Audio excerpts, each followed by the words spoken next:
For the Arizona Notary Public Exam, you must have an exact understanding of the required wording for notarial certificates as defined by state law.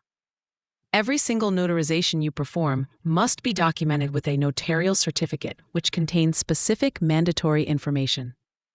The exam will test your ability to recognize a compliant certificate and identify a non-compliant one instantly. The core requirements for any Arizona notarial certificate are laid out in the Arizona Revised Statutes, specifically under Title 41. You must ensure every certificate includes the venue, which is the location of the notarization, stated as State of Arizona, County of, followed by the county where the act took place. It must also include the date the notarization occurred, which is the actual date the signer appeared before you, not necessarily the date the document was created. The certificate must clearly state the name of the person whose signature is being notarized. Following this, you must include your own official signature, exactly as it appears on your commission application, and your official seal must be affixed. Finally, the certificate must clearly state your commission expiration date.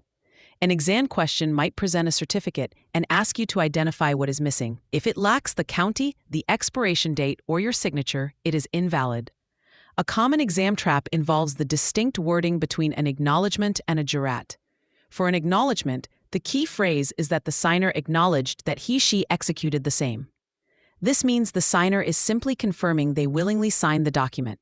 For a jurat, the required wording is subscribed and sworn to or affirmed before me. This signifies that the signer not only signed in your presence, but also took an oath or affirmation regarding the truthfulness of the document's contents. The exam will try to trick you by showing a scenario that requires an oath, but providing certificate wording for an acknowledgement. You must be able to spot this mismatch. Another critical test point is what to do when a document has no notarial wording at all, or has wording from another state. You are prohibited from simply stamping and signing the document. Instead, you must attach a separate, compliant Arizona notarial certificate, often called a loose certificate. When you do this, Arizona law requires that the loose certificate contains a description of the document it's attached to, including its title, date, and number of pages. This prevents the certificate from being fraudulently attached to another document.